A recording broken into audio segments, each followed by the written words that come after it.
Hello, guys. Welcome to my podcast, Scholarship Hotspot with Muneer Yaqub. I'm going to start by telling you about my, scholarship journey. I got the opportunity to come to the US, further my education, and do my PhD program at the University of Texas at Dallas. Right. Okay. So a little bit about me. I'm a third year PhD student at the University of Texas at Dallas. I got my admission to UT Dallas in December. Actually, it wasn't December, it was August. Yeah, August 20. Yes, during the pandemic. It was during the pandemic. So the first semester I spent in Nigeria, where I come from, because it was during the pandemic, COVID-19, and we couldn't travel. So I did my first semester in Nigeria. Then I got my visa. Then I came to the US in January 1st, something like that, to continue my program. And it's been really, really fantastic ever since. I started this podcast to kind of continue the conversation I've been having with people that also want to embark on this journey. The conversation I've been having for the past few years on other social media platforms like LinkedIn and Twitter, especially Twitter, for the past 2 years also. So what I do basically is share this information, this opportunity, and how people can access these opportunities, because these opportunities are actually there. I consider myself a beneficiary of scholarship opportunity. Now, so let's start by first, how did I get to the US? How did I learn about this opportunity, right? Scholarship opportunities for graduate schools. For graduate students, international potential graduate students or prospective graduate students in the US. So when I graduated in 2019 in a university in Nigeria, I started looking to further my education, right? Just like most people from developing world. I studied microbiology, and I knew that microbiology, where I come from, was not appreciated like so many other programs or courses, if you like, that we study in the university, that were offered in the university. You can get the degree for these programs. There's no designated workplace in the country for people that actually want to work without certificate. So when I started, I loved science, right? I actually wanted to become a medical doctor, just like any other person growing up.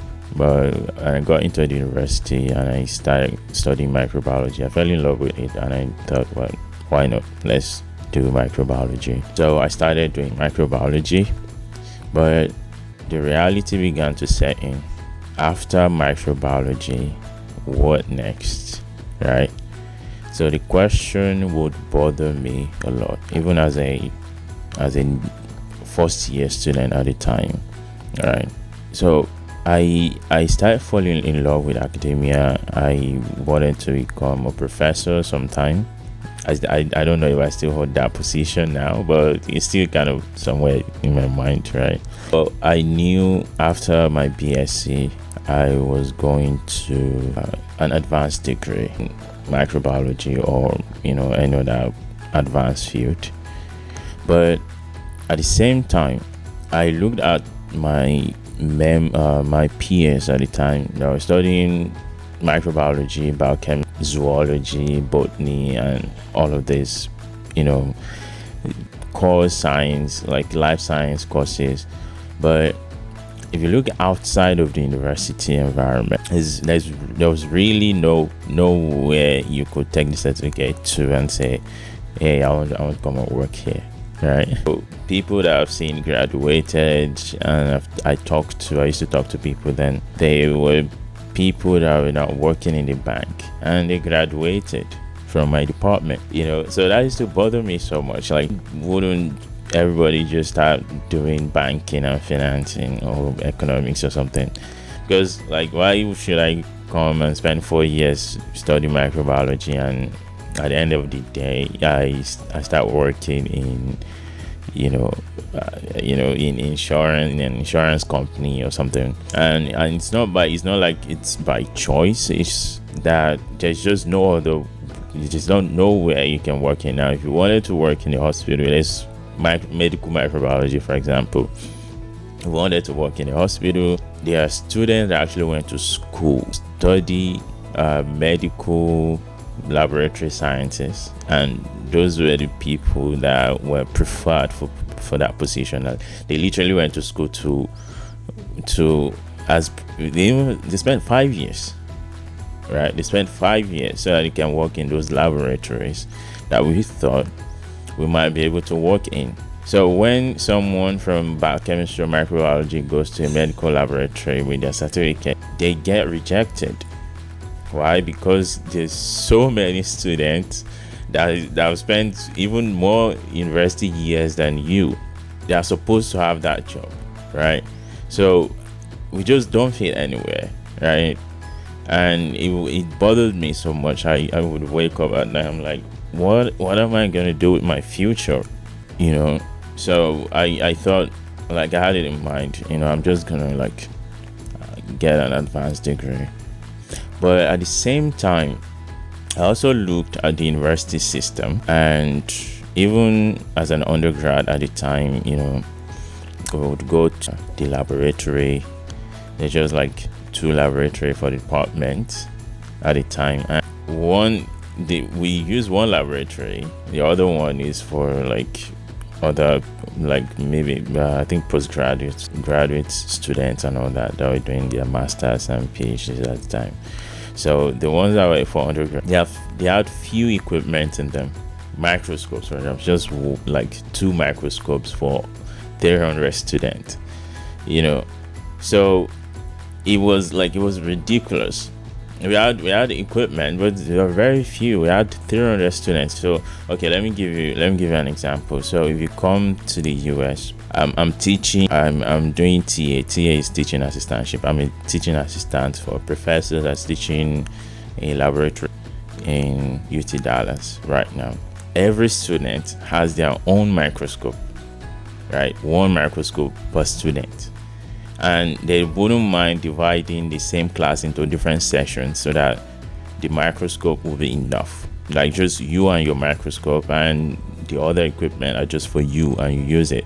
But when I was in Nigeria, it was one microscope and everybody else. So the lecturer is just gonna tell you the theories and stuff, blah blah blah blah blah blah. Okay, so this is glass slide, this is microscope, this is what it does, blah blah. Okay, this is how to culture bacteria, this is how to transfix, etc. And it's going to show you and just walk away. So now we'll start dragging the microscope. That was just so funny. Like, we were dragging one microscope. So students that were not serious to begin with, they wouldn't even participate. They would just leave, right? So it was people like us that were like serious students, it's dragging microscope with other students. Just one microscope for like 300 students, over 300 students. It was ridiculous. And I knew at the time that if I wanted an advanced degree, I can't do it here. So if my undergrad is like this, and I know that even after graduating, I will still be lacking some experience. If you were, say, in America, for example, or in Britain, or like Germany, those things won't be a problem for you. Those are experiences you would have naturally. Those are experiences they're supposed to have. Well, I didn't, and most of us didn't, because the education system in my country was not that good. It was not that up to standard, and everyone knew that. People that wanted to do their masters will apply to a university in Nigeria, but I knew I didn't want to do that. I wanted to study in the best places in the world. I mean, the people I read in my textbook, they come from the US. They're like, okay, John Robert Hooke, Charles Darwin, etc. None of them is from Nigeria. From Africa. I wanted to go to where they went to. I wanted to be close to the source. I wanted to know what they knew, right? I wanted to learn from those universities, those high standards universities. I wanted to be able to perform those kind of experiments. I wanted to be able to discover things that they discovered, etc. So that was what sparked my interest in searching for scholarship opportunities around the world. So I had I had this professor at the time in my university. He had it wasn't even in my department. He got a scholarship in Germany for his master's and PhD. Right, that was how he got his master's and PhD. It's called DAAD scholarship. I'm going to be talking about these things, in the next few episode of this podcast. So stay tuned. There's a lot of things to talk about, right? A lot of opportunities I'm going to be sharing with you guys. I would talk to him, right, and he would tell me there are actually opportunities. The way you're thinking, I like it, because there is actually opportunities for bright students that want to actually further their education, and you don't have to be like the top 1% of your class to be able to get these opportunities. If you know your way around, you can get the scholarship opportunity to get your advanced degree in any university in the world. So I loved what I was hearing, and I thought, what, I'm just gonna go for this, right? So when I graduated in 2019, I started people that had graduated before me that also undertaking this journey. There were a few of them, actually, very, very few of them, because of social media. So they would post their pictures, and I was like, wow. So if these people could do it, I could do it as well. So I would reach out to them, I would talk to them. So how did you do this? How did you find your way to Germany? How did you find your way to the UK, to the US? So I also started joining some WhatsApp groups and Telegram groups. At the time, I was also very, very active on LinkedIn. And let me pause here to say this. So if you're not on LinkedIn and you're looking for scholarship opportunities in the world, you're not doing right. LinkedIn, a lot of people that have undergone the journey that can put you through. They will usually share their stories almost every day, and you can go there, read their stories. Besides learning things, hints and tips on how to navigate the journey better, you would also be motivated by their stories, right? Because they're going to, LinkedIn, people that know how to use LinkedIn know that people like to tell stories on LinkedIn. So you get motivated. So I was really encouraged and motivated. I'll see someone just got a scholarship and they're like, wow, I got a $80 million worth of scholarship to study. And I was so motivated. So that kept me going as well. And joining all these WhatsApp groups, Telegram groups, etc., that also kept me going as well. Because it's like you're in a community where everyone wants the same thing, right? So even if you're slacking off and someone just comes tomorrow and says, hey, I just got an admission to this school, so you wake up and you start running and start putting your documents together as well. So that kind of benefited me as well, right? So this was my journey, how I knew this is what I wanted. I wanted to get a scholarship opportunity because I didn't have money, right? I didn't come from a rich background. So even if I wanted to get an advanced degree in the best universities in the world, I didn't have the means to do that unless someone was willing to pay for me. And it gets really interesting. Sometimes you wonder, and sometimes I still do, like, why do these people want to spend this much money on me to come and study here in their country? If you think of it from the economic perspective, the big picture is that they attract the best talent from all over the world, and you guys just come to add to their economy, right?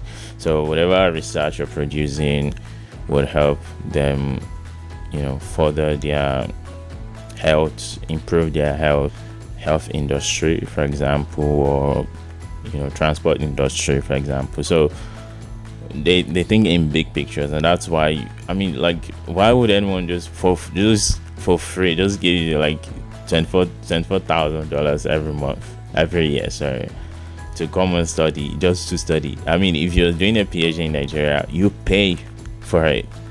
You don't get paid for doing a PhD in Nigeria, and I'm sure that's how it is everywhere in the world. Not everywhere, in most developing countries. So you pay you're paying fees and all that to do research. You're also sometimes even like you're the one funding the research yourself, which is very, very crazy.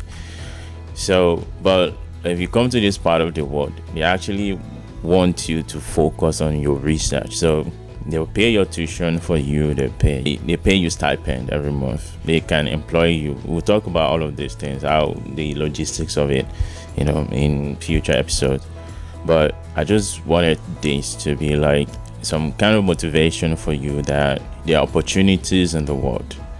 In the United States that I am, in Germany, in the UK, in Japan, in Finland, in China, everywhere, name it, everywhere in the world, there are scholarship opportunities. In Saudi Arabia, in Qatar, there are scholarship opportunities in the world. So how you look for it, what do you need? That's another discussion that I'm going to be having with you guys on this channel every day. Every fortnight or whatever. So you guys should definitely stay tuned and subscribe if you haven't done so.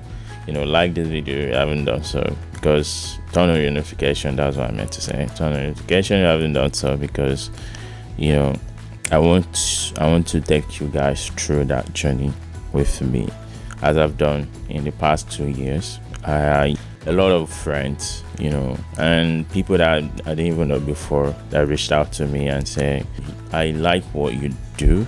I want to do what you did to get where you are. I like where you are, and I want to be there as well. And I kind of pull them through, and they're here now, right? Most of them are in the US, right?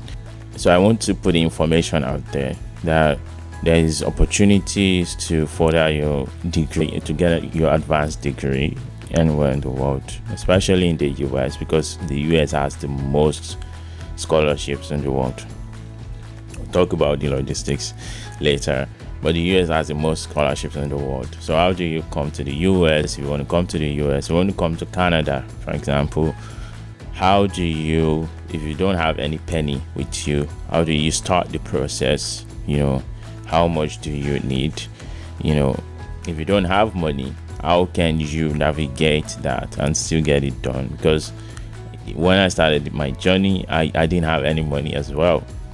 Of course, you have to pay some money, but at some point, for visa, etc. But for the most part, they are just, there's some financial responsibilities that you can still find your way around if you can afford them, like taking IELTS, GRE, paying application fee, etc. So if you can do all of those things, you can get waivers for them, for example. So we're going to be talking about to get waivers for application fees, how to get waivers for GRE, TOEFL, etc. So on this podcast, Scholarship Hotspot with Muneer Yaqub. So I hope you guys, I don't know, I did a lot of ranting today. I just felt like I'm going to start this, to reach out to more people about what I'm doing. So I also do this on Twitter, so at lmuneer5. The link is going to be down in the description below. You can go to my Twitter. I share a lot of stuff like this as well on Twitter. So I guess I will just stop here, and in the next episode we're going to be talking about how to start application process, about scholarship opportunities in the US especially, because I'm in the US, so I know like the nitty-gritties of the details and all that. So how to write application, how to start your application, what are the requirements you're going to need for the application, recommendation letters, how to get recommendation, like statement of purpose, how to write statement of purpose, how to draft your academic CV, because not like the CV is not like the resume you use for applying for job. If you're applying a graduate school in the US, it's called academic CV, and like the format is different, what you are expected to put in there is different. There's a lot of like requirements that you need to know about, and there are ways around those things as well. I'm going to be talking about all of these things in the next episode. I will hang up for today, but I hope you guys learned something. So if you're just starting the journey, know that this is for you as well, right? It's not just for the top 1% of your class. Like, if you're here, if you're watching me, you are in the right place, because you can definitely, you're qualified, you're eligible to apply for these opportunities as well. So thank you guys for watching, and thank you guys for listening to me. So I'll be back in the next episode to take you through the process. So click the subscribe button, turn on the notification. I will see you in the next video. Bye.